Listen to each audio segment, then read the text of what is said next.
Hello বন্ধুরা, good morning সবাইকে। মিষ্টি ফ্যামিলিতে সবাইকে অনেক অনেক স্বাগত আর ভালোবাসা জানিয়ে আরও একটা ব্লগ শুরু করে দিলাম। আর এদিকে দেখো, মেয়ে আর ওর বাবা মিলে দুইজনে মিলে মানে নাচ করতেছে আর কি, গান চালু করে দিয়ে। তো তোমাদের সাথে একটুখানি শেয়ার করে দিলাম। আর আজকের দিনটা আমার এতটা পরিমাণ খারাপ গেছে বলার মতন না। এখন ভয়েস দিচ্ছি তো, মানে রাতের বেলা ভয়েস দিচ্ছি যেহেতু, তো প্রচণ্ড পরিমাণে খারাপ গেছে আজকের দিনটা। আর সকালবেলা ভিডিও অন করি নাই, তো এখন চাটা খাওয়া হয়ে গেছে। আর আজকে সকালবেলা খুব আকাশটা খুবই খারাপ ছিল আর কি। চাটা খাইয়ে তারপর বাবা আসলো, ওর বাবা চা খাইলো, চা খাওয়ার পরে তো মেয়েকে অল্প নিয়ে নাচ করতেছে। তো এই আর কি। তোমরা সবাই কেমন আছো কমেন্টে জানিয়ে দিও। আর আমার সাথে আজকে কি হয়েছে ভিডিওটা পুরোটা দেখো, জানতে পারবা সবটাই।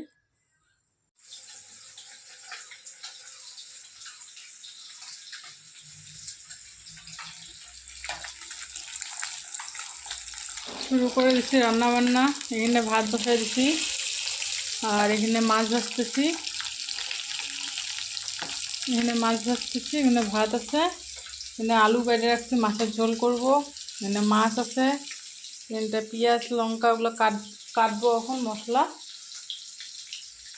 সকাল থেকে ব্লগ স্টার্ট করি নাই, সকাল থেকে ব্লগিং করা হয় নাই, কারণ সকাল থেকে কাজগুলো তাড়াতাড়ি সারলাম। আর বৃষ্টি বৃষ্টি পড়তেছে, আকাশটা খুবই খারাপ। তো সেজন্য আর কি চান্দান হয়ে গেছে। দেখো মাথাটাও আশ্রয় নেই, মানে ছোটো মেয়ের আজকে চুলগুলা কাইটে দিলাম। মানে যেহেতু গরমের দিন চলতেছে, তার মধ্যেও জন্মের চুল কাটা হয় নাই, তো বাড়িতেই চুলগুলো কাইটে দিলাম, আমিই কাইটে দিলাম, যাতে সিলনে গেলে পরে না মানে অচেনা লোকের কাছে কাটবে না। তো যে রেজারগুলো যে হয় না, যে দাড়ি কাটে যেগুলোতে ব্লেড লাগাইতে লাগে না আর কি, ওখানে সেট থাকে, ওই রেজারগুলো দিয়ে বাড়িতে অল্প অল্প কেটে দিলাম। তো ফিনিশিং হয় নাই, কারণ বাচ্চা মানুষ তো বুঝোই, চুপ করে এক জায়গায় থাকে না। তো সেজন্য আর কি ফিনিশিং হয়নি। ওর পিছনে অনেকটা টাইম চলে গেলো, খিদাও পেয়ে গেছে। চলে আসলাম রান্নাঘরে। এখন বাজে কয়টা বলো তো, 1:13 হয়ে গেছে। ফটোফট রান্না করি, খাওয়ার দিব বড়ো মেয়েকে। বড়ো মেয়েরও খিদা পেয়ে গেছে। ছোটো মেয়েকে খাওয়াইলাম, খাওয়াই ওকে ঘুম পাড়াইলাম। ঘুম টুম পাড়ায় চলে আসছি রান্নাঘরে এসে এই কাজগুলো করে নিচ্ছি। তো ভাবলাম যে এখন মাছে ভাজা যেহেতু বসাই দিচ্ছি, এখন একটু ব্লগিং তোমাদের সাথে কথা বলে নিই আর কি। মিষ্টি ফ্যামিলিতে সবাইকে অনেক অনেক স্বাগত আর ভালোবাসা জানিয়ে আরও একটা ব্লগ স্টার্ট করে দিছি। তো আজকে হচ্ছে শুক্রবার, আর কি করতেছি না করতেছি শেয়ার করার চেষ্টা করব। কালকে দেখছিলে, কালকে মাছ আনছিল 2 রকম। কালকে একটা খাওয়া হয়েছে, আর কাতল মাছটা রেখে দিয়েছিলাম। কালকে বাটা মাছটা খাইছিলাম, দেখছিলে তোমরা। তো আজকে কাতল মাছটার আলু দিয়ে ঝোল করব আর ভাত করব, আর কিছু করব না সেরকম একটা, কারণ অতটা টাইম নেই রান্না, 14 রকম অন্যরকম অনেক রকম রান্না করার টাইম নেই, সেজন্য আর কি।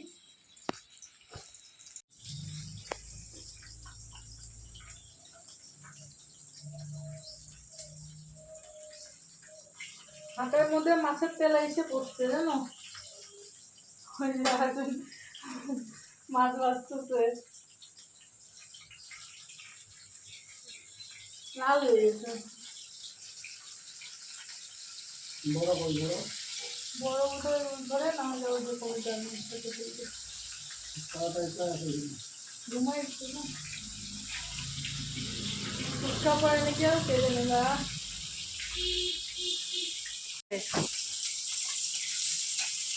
কয়টা মাছ খেলা? ভাত দিয়ে কি খাবা? সত্যি গো, সেই জ্বলতেছে গো। কালা মাংসটা না অতটা বোঝা যাচ্ছে না, কিন্তু জ্বলতেছে ভালো।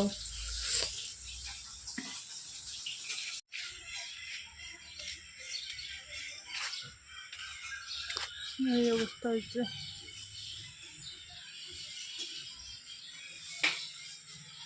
ক্যামেরাতে যে কতটুকু দেখা যাচ্ছে, অনেকটাই হচ্ছে। ক্যামেরাটা তো একটা বোঝা যাচ্ছে না। দেখো ফুচকা বোঝা গেছে, ক্যামেরাতে অত একটা বোঝা যাচ্ছে না।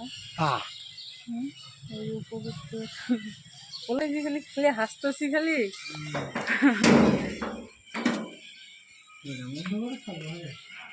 লাইন নেই তো কি করবো।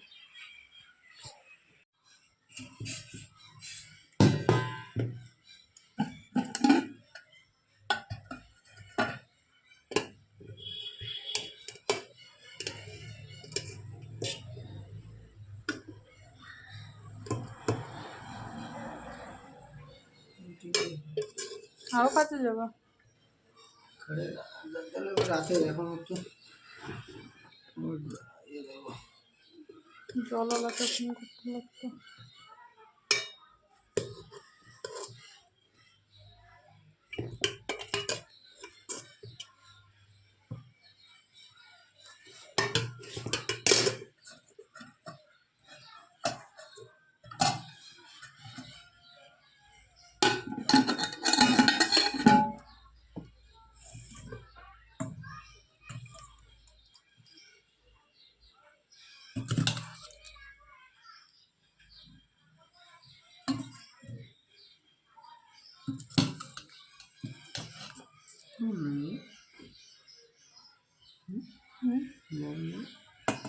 মাছ নুন বুঝলাম না তোমার কথাটা। ও মম একটা আছে আনতেছি।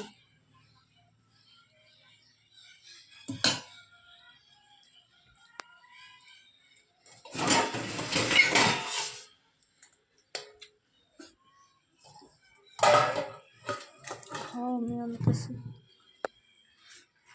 হ্যালো ফ্রেন্ডস, গুড ইভিনিং সবাইকে। রান্নাঘরে চলে আসছি, ভাতও রান্না হয়ে গেছে, উপর দিয়ে দিছি, আর দুপুরে মাছের ঝোল আছে এখানে। তো এগুলা দিয়ে খাওয়া দাওয়া হবে। আর আজকে দুপুরবেলা দেখলে তোমরা হাতটার কি অবস্থা, এখন তো বোঝা যাচ্ছে না অত একটা, তাও দেখো ক্যামেরাতে না অত একটা বোঝা যাচ্ছে না ভালোই। কি হয়েছে বলো তো, তেল পড়ছে বুঝলাম, মাছের ভাজা চড়াই দিছিলাম, মাছের ভাজা ফুটে আসছে আর কি হাতের মধ্যে। যখন আসছিল তখন অতটা বোঝা যায় নাই, কিন্তু তারপর থেকে ঝালানি হচ্ছিলো, তো এখন দেখতেছি ফোসকা পড়ে গেছে। তো যাই হোক, ভিডিও কতটুকু কী করলাম জানি না। এখন খাওয়ার দাওয়ার এগুলাই হবে। ছোটো মেয়ের জন্য এখনও স্যালাক্স বানাই নেই, মেয়ের জন্য স্যালাক্স বানাবো। শরীরটা ভালো লাগতেছে না সেরকম একটা। তো আজকে ভিডিওটা এই পর্যন্তই। ভালো লাগলে like, comment, share and subscribe করে দিও। দেখা হবে আগামীকাল নতুন একটা ভিডিওর সাথে। ততক্ষণ পর্যন্ত সবাই ভালো থেকো, সুস্থ থেকো, টাটা।